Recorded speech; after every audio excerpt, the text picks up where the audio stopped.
পরিবেশ রক্ষায় অবৈধ দখলদারদের বিরুদ্ধে আন্দোলন গড়ে তুলতে হবে।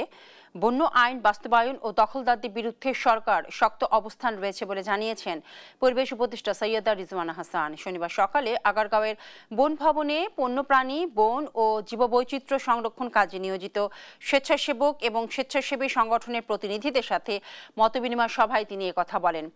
পরিবেশ উপদেষ্টা আরও বলেন, প্রাকৃতিক দুর্যোগ মোকাবেলায় বন ও বন্যপ্রাণী খুবই গুরুত্বপূর্ণ এটা রক্ষায় সবাইকে একসাথে কাজ করতে হবে।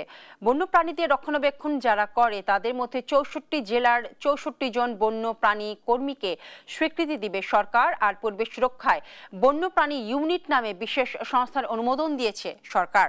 পরিবেশ, বন কিংবা বন্যপ্রাণী যারা ক্ষতি করবে তাদের শাস্তি নিশ্চিত করতে হবে বলেও জানান পরিবেশ উপদেষ্টা।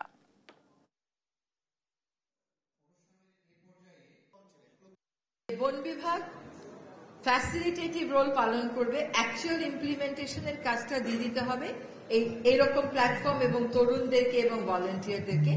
আর বন বিভাগ রেগুলেশনের কাজ করবে, সে আইন প্রয়োগ করবে, তার জন্য আইনের প্রয়োগের দিকে বেশি মন থাকে, বন দখলদারদের বিরুদ্ধে বেশি কাজ থাকে। বন্যপ্রাণী আমদানি রপ্তানি করে যাদের কারণে আমরা লাল তালিকাভুক্ত হই তাদের ব্যাপারে বেশি কাজ থাকে, কিন্তু গাছ লাগানো, পাখি রক্ষা, এগুলো যেন গ্রাম পর্যায়ে বন বিভাগ আপনাদের মাধ্যমে ছড়িয়ে দিতে পারে।